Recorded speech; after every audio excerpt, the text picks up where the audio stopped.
আমি এক রমজানে হঠাৎ করে ইফতার কিনতে গেছি। ইফতার কিনবো, ওই দিন নিয়ত করছে আজকে বাসায় বিবিকে নিয়ে মেহমান আসছে, বাসায় ইফতারি করব। বিভিন্ন চপ কিনতেছিলাম, হঠাৎ দেখি আমার মাদ্রাসার এক বাচ্চা পিছনে পিছনে ঘুরতেছে। পরে আমার পিছনে পিছনে ঘুরতেছে, জিজ্ঞাসা করলাম কি রে বাবা তুমি এখানে কি চাও? কয় হুজুর আজকে ইফতারির কোনো দাওয়াত আছে? আমি বললাম কেন রে বাবা? কয় হুজুর আজকে তো আমার ইফতারির ব্যবস্থা নাই, ঘরে কেউ নাই, মাদ্রাসা ছাত্ররা তো আজকে কেউ নাই।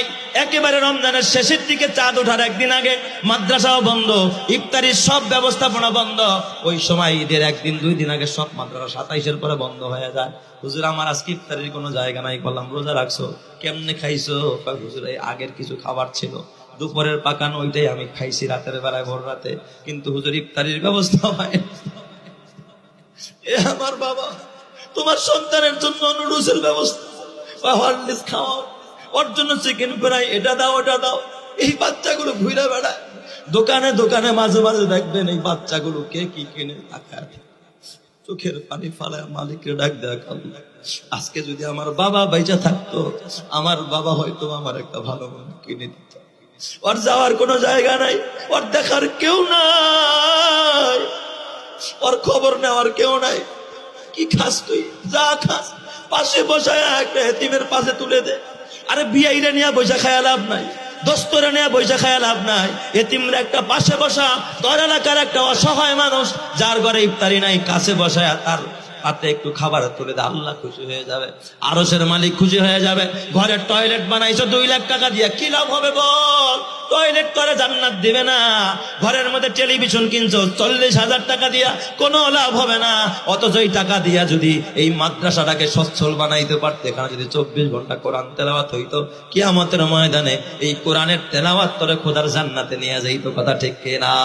এই জন্য আমার বাজান, বিশেষ করে রমজান মাস, এই রমজানে এতিমদের কত কষ্ট, গরিবদের কত কষ্ট। খবরদার ইফতার পার্টি করবেন না। ইফতার পার্টি, আমি বলি এটা ইফতার পার্টি না, ইত্রামি পার্টি, ঠিক না বেঠিক? জোরে কন। ইফতার পার্টি যারা করে তারা ইত্রামির পার্টি করে। এর একটা জ্বলন্ত প্রমাণ আমি নিজে গত বছর এক রাজনৈতিক ইফতার পার্টিতে আমি গিয়েছিলাম। ওই এলাকার একজন পার্শ্ববর্তী একটা এতিমখানা থেকে 10 জন ছাত্র দাওয়াত দিস। আমারে তারা মহব্বত করে এক নেতা যে হুজুর পরিধি সাহেব আপনি দোয়া করবেন। আমি গেছি, কিন্তু ছাত্রগুলোর আমি চিনি না। এই বাচ্চাগুলো ঠিকই দেখি ওখানে ছিল, আমার সাথেই ছিল। প্রথমে কথা যখন বলতেছিলাম, আস্তে আস্তে নেতারা আসতেছে, আর একটা বাচ্চারা কয় তুমি ওই রুমে যাও, আরেক বাচ্চারা কয় তুমি ওই রুমে যাও, আর নেতাদেরকে চেয়ারে বসাইতেছে। বিষয়টা বুঝছেন তো? ইফতার পার্টিতে চেয়ারে তাদেরকে বসাচ্ছে, তাদের সামনে খাবার পরিবেশন করতেছে। এই বাচ্চাগুলোর বলছে বাবা তোমাকেও দিতেছে। এই দিক দিয়ে আজান হয়ে গেছে, আমরা ইফতারি কইরা নামাজ পড়তে যাবো। হঠাৎ দেখি ওই দরজার সামনে 10 জন বাচ্চার চেহারা বড় মলিন। বাচ্চাগুলোর চেহারা মলিন, দুইটার দেখি চোখ দিয়ে পানি পড়তেছে। কাঁদো কেন বাবা? অথচ আমি তাদেরকে চিনি না। আমি বললাম কাঁদো কেন বাবা? কয় হুজুর এরা খালি বলছে যে হ্যাঁ তোমাদেরকে খাবার দিতেছি, অথচ সারাদিন রোজা রেখেছি, এখন পর্যন্ত ইফতারিটা আমাদের সামনে দিতে পারে নাই। ওই হুরা হই লাগছে, খাবারের শর্ট পড়ে গেছে। এ বাবা কসম আল্লাহ, যেই নেতা সারাদিন গাঞ্জা খাইছে, সারাদিন সিগারেট টানছে, সারাদিন নামাজ একক তো পড়ে নাই, ওর সামনে বড় বড় প্লেট দিলা, ফলের প্লেট দিলা, আর বাচ্চাগুলোর উঠায় দিলা, বললা দিতেছি। কসম আল্লাহর, এই সমস্ত ইফতার পার্টির নামে ইত্রামি পার্টি বন্ধ করার দরকার আছে না নাই? খোদার গজব আসবে তোর উপরে। এতিমরে সরায় দিলি, এতিমরে ঘাট ধাক্কা দিলি, এতিমের খাবার প্লেট থেকে উঠায়া দিলি, রহমত পাবি না, গজব ছাড়া কিচ্ছু পাবি না। এই জন্য বলি খবরদার, বিআই সাহেবের বাসায় ইফতারি পাঠায় প্লেট ঘোরা ঘোরা। আরে বিআই ধনী মানুষ, সে তো বাজার থেকে কিনে খাইতে পারে, বিআই রে তো নিয়ে ইফতারি না করলেও সমস্যা নাই। কয় সমাজ কি বলবে, সমাজ কি বলবে এটা দেখার দরকার নাই। অথচ এতিমখানায় খবর নেওয়া দেখ, এতিম বাচ্চারা ইফতারির টাইমে একটা ভালো খেজুর চোখের সামনে চোখে দেখে না। 800-900 টাকা দিয়ে 1 কেজি খেজুরও কিনতে পারে না। ওরা শুধু পানি দিয়া ইফতারি করে, খাবার দিয়া ইফতারি করে, ভাত দিয়া ইফতারি করে, খিচুড়ি দিয়া ইফতারি করে। বাবা কত কষ্ট করে ওদের তো মন চায়। ছোট বাচ্চা, তুমি খিচুড়ি পছন্দ করো ঠিক আছে, ছোট বাচ্চাকে এইগুলো পছন্দ করে নাকি? ওর জন্য কোনো ভিন্ন কোনো ব্যবস্থা নাই, একটা ফ্রুটের ব্যবস্থা নাই, ফলের ব্যবস্থা নাই। তুমি তো খাইলা, পেট ভরে খাইলা, পেটের মধ্যে হারাম ঢুকাইলা। আল্লাহর নবী কয় ওই মানুষের জন্য জান্নাত অপেক্ষা করবে, মুতঈমিল জিয়ান, যারা ক্ষুধার্ত মানুষকে খানা খাওয়ায়। এই জন্য বাবা পণ করো, ইফতারির টাইমে অন্তত ডেলি আমি একটা ইফতারির টাইমে আমি এতিম ছাড়া ইফতারি করব না।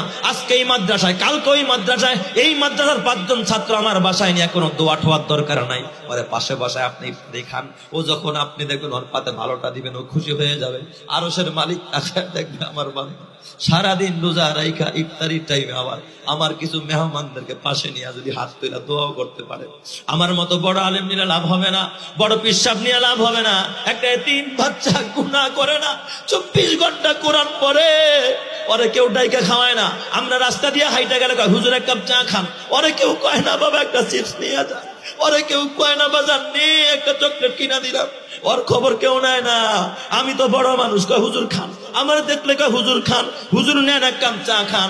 এতিমের খবর নেওয়ার মতো কেউ নাই।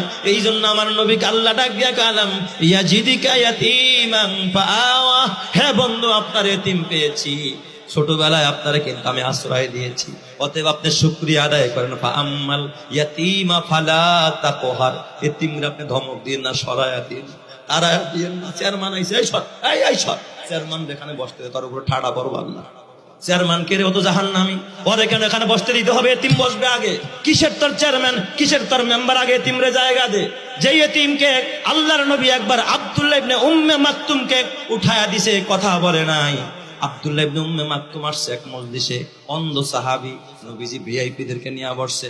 আল্লাহ তাআলা সাথে সাথে সূরা আবাসা নাজিল করছে, আবাসা ওয়া তাওয়াল্লা আন জাআহুল আ'মা। নবী ভিআইপি দেখা বুঝি অন্ধের প্রতি খেয়াল করলেন না, আল্লাহ আয়াত নাজিল করছে, কোরআন নাজিল করে দিয়েছে। কিসের ভিআইপি?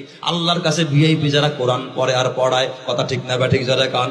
আল্লাহর নবী কয় খায়রুকুম মান তাআল্লামাল কুরআনা ওয়া আল্লামা, যারা কোরআন পড়ে আর পড়ায় ওরাই হলো পৃথিবীর সেরা মানুষ। এদের পায়ের নিচে নূরের ডানা, এই জন্য এদেরকে খানা খাওয়াইবা। ওয়া মুতঈমিল জিআন ওয়া মুকসিল উরিয়ান, যারা পোশাক কিনে দেয়, গরিবরে পোশাক কিনে দেয়। অনেক এতিম আছে, তোমার বাচ্চার জন্য কত সিট কিনলা, কোন কোন মার্কেটে পাঠাইলা, বলো একটা এতিম বাচ্চারে নিয়ে কে মার্কেটে যায়? খালি কাপড় একটা কিনা দিলেই হয় না, বলবি চল আমার সাথে চল।